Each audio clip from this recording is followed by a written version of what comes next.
இன்னைக்கு நிஜங்களின் நிழல் பகுதியில நாம் பார்க்க போறது ஒரு அழகான குடும்பத்தோட கதை மட்டுமில்ல. ஒரு கணவனின் கண்மூடித்தனமான சந்தேகம். அவனோட மனைவியை மட்டும் இல்லாம அவன் ரத்த ஸ்டேட்டஸான அவனோட குழந்தைகளையும் கடைசியில அவனையும் எப்படி அழிச்சது அப்படிங்கிற ஒரு நெஞ்சம் பதறும் உண்மை சம்பவத்தோட பின்னணி தான் இது.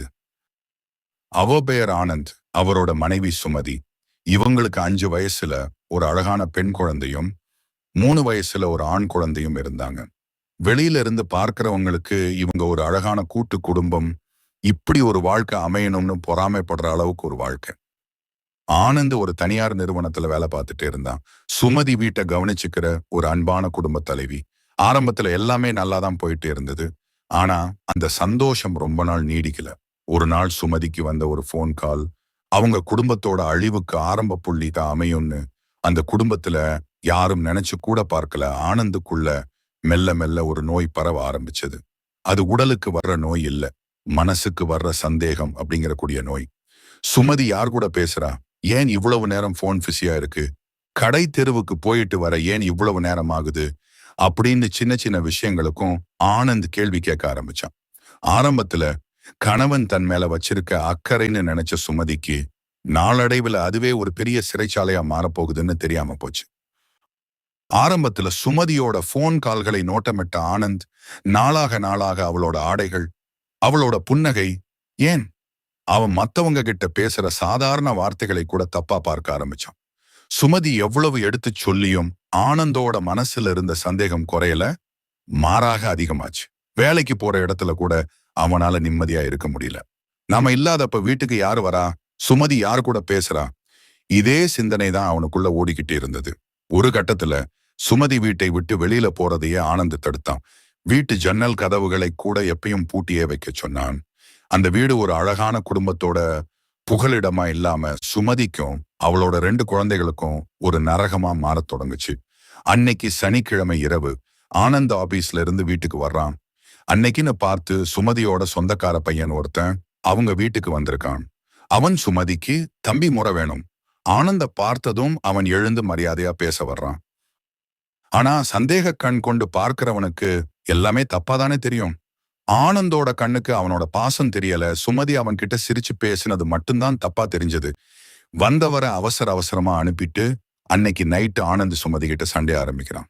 அவன் யாரு, எதுக்காக உன்னை தேடி வரணும் அப்படின்னு கேவலமான வார்த்தைகளால சுமதியை அர்ச்சிக்கிறான். சுமதி அழுதுகிட்டே, அவன் என் தம்பிங்க, தப்பா எதுவும் நினைக்காதீங்கன்னு கால்ல விழுந்து கெஞ்சுறா. ஆனா மிருகமா மாறின ஆனந்துக்கு சுமதியோட கண்ணீரோ அவளோட நியாயமோ புரியல. அடுத்த நாள் ஞாயிற்றுக்கிழமை. விடிஞ்சா விபரீதம்னு சொல்லுவாங்களே, அது அன்னைக்குதான் நடந்துச்சு. அன்னைக்கு நாள் முழுக்க ஆனந்த் யார்கிட்டையும் பேசல, அமைதியா ஒரு கொடூரமான முடிவை நோக்கி அவனோட மனசு போயிட்டு இருந்தது. அன்னைக்கு நைட்டு எல்லாரும் சாப்பிட்டு தூங்குறாங்க. சுமதி தன் 2 குழந்தைகளையும் நெஞ்சோடு அணைச்சுக்கிட்டு தூங்குறான். நள்ளிரவு 2 மணி இருக்கும்.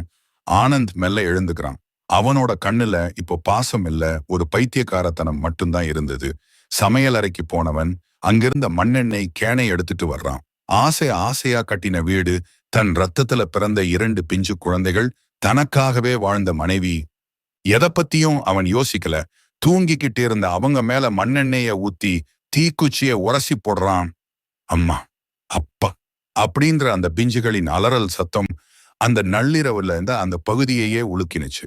சுமதி உடம்பெல்லாம் தீப்பத்தி எரியற நிலையிலும் தன் குழந்தைகளை காப்பாத்த போராடுறான். ஆனா அந்த அரக்கன் கதவை வெளியே பூட்டிட்டு நின்னு வேடிக்கை பார்க்கறான். வீட்டுக்குள்ள இருந்து வர்ற புகையையும் அலறல் சத்தத்தையும் கேட்டு ஓடி வந்த அக்கம் பக்கத்தினர் கதவை உடைச்சு உள்ள போறாங்க. ஆனா அதுக்குள்ள எல்லாமே முடிஞ்சு போச்சு. சுமதியும் அவளோட 5 வயது மகள், 3 வயது மகன், 3 பேருமே கருகிய நிலையில பிணமா கிடக்குறாங்க. தீயோட வேகம் தாங்காம வீடே சாம்பலாகி கிடக்குது. விஷயம் கேள்விப்பட்டு போலீஸ் வர்றாங்க. தப்பிக்க முயன்ற ஆனந்தை மக்கள் புடிச்சு போலீஸ்ல ஒப்படைக்கிறாங்க. ஜெயில் கம்பிகளுக்கு பின்னாடி நின்னு ஆனந்த் இப்போ கதறி அழுகிறான். ஆனா அந்த அழுகையால கருகி போன அவனோட குடும்பம் திரும்ப வரப்போறது இல்ல. சந்தேகம் அப்படிங்கிறது ஒரு சிலந்தி வலை மாதிரி.